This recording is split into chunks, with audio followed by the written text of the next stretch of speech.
ये हमारी crank shaft है। क्रैंक शाफ्ट में हम ऑलरेडी डिस्कस कर चुके हैं। ये इसके वेट्स लगे हुए हैं, काउंटर वेट्स हैं, ये भी काउंटर वेट्स हैं, ठीक है। और इसके साथ साथ जो है ये इसके क्रैंक चक्स हैं, चक्स कहते हैं इसको, सही है। ये वाला एरिया जो है ना क्रैंक चक्स कहलाता है, ये वाला एरिया और एक ये वाला एरिया। और यहाँ पर इसका जो आप लोग देख रहे हो सेंटर में क्या है, main journal bearings. Main journal bearings आपके सेंटर्स में लगे होंगे जो कि ब्लॉक से अटैच होंगे, ठीक है। उसके साथ साथ आप एक चीज़ और देख रहे हो कि जो काउंटर वेट्स हैं इसमें होल दिए हुए हैं। ये होल किस लिए दिए जाते हैं, ये बैलेंस करने के लिए, इस शाफ्ट को बैलेंस करने के लिए दिए जाते हैं। क्योंकि आप देख रहे हो यहाँ पर एक एक्सटेंडेड वेट है, यहाँ पर लेस दूसरा किस्म का वेट है, तो उसमें आप होल भी देख रहे होगे कम, यहाँ जैसे 3 और यहाँ पर जो है वो 3 और इस तरह 3 दिए हुए। तो इस तरह वेट भी कभी कभी ऐसा होता है कि यहाँ पर ऐसा भी पॉसिबल है कि कम दिए हुए, 2 दिए हुए हों या 1 दिया हुआ। इसको मकसद सिर्फ क्या है, बैलेंस करना मकसद है, ठीक है। एक चीज़ और हम लोग यहाँ पर डिस्कस कर रहे थे कि ऑयल की लुब्रिकेशन। हम लोग पहले लुब्रिकेशन को डिस्कस कर चुके हैं ना कि इंजन के अंदर कंटिन्यू लुब्रिकेशन होती है। ये होल्स जो आप देख रहे हो, ये होल और ये वाला होल, और जर्नल के अलग होल होंगे इधर, ये होल, इस तरह के जो होल्स हैं ये लुब्रिकेशन कहलाते हैं। और लास्ट ये होल, ठीक है। ये वाले सारे जो होल्स हैं लुब्रिकेशन के लिए कहलाएंगे, लुब्रिकेशन के लिए हैं। और मेन जर्नल्स को या क्रैंक कनेक्टिंग रॉड के जर्नल्स को लुब्रिकेट करेंगे। हम पढ़ चुके हैं ये मेन जर्नल है, मेन बैरिंग जर्नल्स, और जो ये वाले हैं ये कनेक्टिंग जर्नल्स कहलाएंगे, कनेक्टिंग रॉड जर्नल्स कहलाएंगे, ठीक है। ये वाले कनेक्टिंग रॉड जर्नल्स कहलाएंगे। और इस पर आके हमारे पिस्टन की कनेक्टिंग रॉड अटैच हुई भी होगी। एक दफ़ा फिर ये कनेक्टिंग रॉड ऐसा इंस्ट्रूमेंट है जो हमारी लीनियर मोशन को रोटेटरी मोशन में ट्रांसफ़र करता है, यानी कि पिस्टन का अप एंड डाउन होना, लीनियर मोशन होना, उसको रोटेटरी मोशन में लेकर आता है। क्लियर हो गई बात, सही है। इसमें जो ऑयल ऊपर फेंकती है इसमें जो ये वाले जो इसके ऑयल को स्प्लैशिंग कराना, इसका काम यहाँ पर फील्ड्स का स्प्लैश करवाना है। स्प्लैश करना, छलकाना, किसी चीज़ को हम छलकाते हैं ना, तो ये वाले जो भी काउंटर वेट्स लगे हुए हैं यहाँ पर, ये ऑयल छलकाने के तौर पे भी इस्तेमाल होते हैं। ये डिपेंड करता है कि अब ये भी कभी कभी इन्वॉल्व होते हैं, लेकिन ज़्यादा ये वाले और ये वाले छलकाने के तौर पर इस्तेमाल हो रहे होते हैं। क्योंकि अगर ये हम सम की तरफ देखें ना, तो ये एरिया सम को टच हो रहा होता है और नीचे से ऑयल छलका के ऊपर की तरफ फेंक रहा होता है, यानी ये ऑयल में अंदर डूबे होते हैं। हाँ, ये पूरे डूबे में नहीं होते, हल्के से ऑयल में डिप होते हैं, हल्के से ऑयल से टच होते हैं। जब इंजन रनिंग में होता है तो वो थोड़ा एरिया कम हो जाता है, लेकिन क्योंकि ऑयल थोड़ा बहुत तो इंजन में होता ही है ना, तो इससे ये छलका लगा के पिस्टन की तरफ ऑयल को फेंकते जा रहे होते हैं, ठीक है। ये बात क्लियर हो गई आपकी। यहाँ पर हमारी मेन जो है वो करेक्ट बेयरिंग, और यानी मेन एरिया, यानी कि फ्रंट ऑफ इंजन होगा, यहाँ पर फ्रंट होगा, मेन पुली यहाँ पर लगेगी, और बाकी के इसके बेयरिंग्स वगैरह यहाँ पर कनेक्टेड होंगे इसके साथ, ठीक है। और यहाँ पर पीछे हमारा जो है वो फ्लाई व्हील लगा होगा। फ्लाई व्हील का या काउंटर वेट जो इसमें जो एक इनर्शिया क्रिएट करने के लिए यूज़ होता है, ठीक है।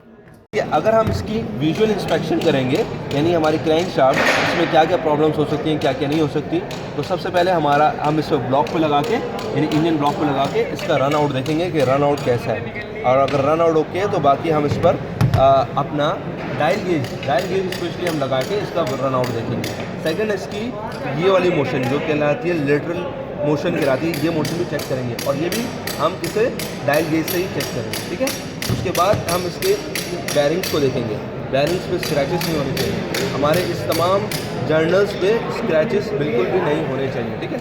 ये आप देख सकते हैं यहाँ पर इसके तमाम जर्नल्स पे स्क्रैचेस वगैरह ना हो। और वेट्स के अलावा हमारे जो एक्सटेंडेड जगह है, यहाँ पर भी एक्सटेंडेड के वो जो दिए हुए हैं, कौन सा वर्ड है, फिलेट्स यहाँ पर भी दिए हुए हैं, और इस एरिया में फिलेट्स दिए हुए हैं। इन एरिया में भी स्क्रैचेस या इसके इरेगुलरिटी नहीं होनी चाहिए। फिलेट्स आप यहाँ पर ज़रा इसको करीब करके दिखा दें, इस एरिया में फिलेट्स और वो नहीं होनी चाहिए, ठीक है। अच्छा, जैसे हम डिस्कस कर चुके हैं यहाँ पर इसके क्रैंक शाफ्ट जर्नल्स और ये मेन जर्नल्स हैं, इनको भी अगर हम ऑब्जर्व करें तो इससे भी स्क्रैचेस ना बिल्कुल भी ना हो। और दूसरा, रन आउट के तौर पर हम मेन जर्नल्स को इजीली इसका रन आउट चेक कर लेंगे, जो ऑलमोस्ट ज़ीरो टॉलरेंस पे होना चाहिए, यानी ज़ीरो फ्लक्चुएशन पे होना चाहिए। क्लियर है, ओके। शाफ्ट है, जैसे हम पहले डिस्कस कर चुके हैं क्रैंक शाफ्ट को, ये हमारी कैम शाफ्ट है। आप लोग देख रहे हैं इसमें बहुत सारे लूप्स बने हुए हैं, ये वो लूप्स हैं जो हमारे वेल्व को ऑपरेट करवाते हैं। ये एक लूप जैसे कि ये, और ये यहाँ पर इनटेक एग्जॉस्ट के लूप के पेयर्स बने हुए हैं। इंटेक एग्जॉस्ट और इंटेक एग्जॉस्ट, सही है।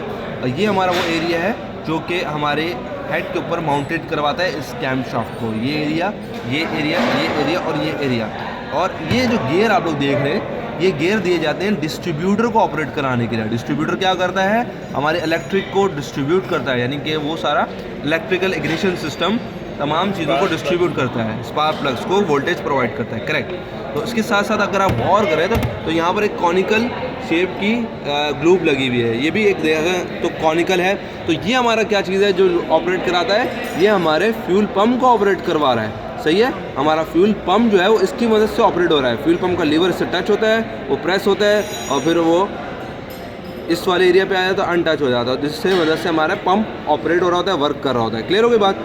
अब अगर हम इस पर गौर से देखें तो इसमें जो है कुछ छोटे छोटे इसमें होल्स वगैरह दिए हुए हैं और कुछ होल्स नहीं भी दिए हुए हैं। लेकिन अगर इस वाले कैम शाफ्ट में अगर हम यहाँ देखें, ये होल एक है जो इसकी जो जनरल वाला एरिया है इसको लुब्रिकेट कर रहा है, और यहाँ पर एक होल दिया हुआ है। और एक चीज़ मैं वाजे करता चलूँ कि इसके अंदर पूरी एक लाइन दी हुई है जो पूरी लुब्रिकेशन को परफॉर्म करवाती है। ऑयल की सर्कुलेशन इस पूरी कैम शाफ्ट के अंदर हो रही होती है, यानी कि एक तरीके से ये हॉलो है, अंदर से कम्प्लीटली हॉलो है, जिसमें ऑयल सर्कुलेट हो रहा होता है, सही है। यहाँ पर हमने देख लिया, यहाँ पर एक होल है, और इसके अलावा और कौन कौन से होल हैं,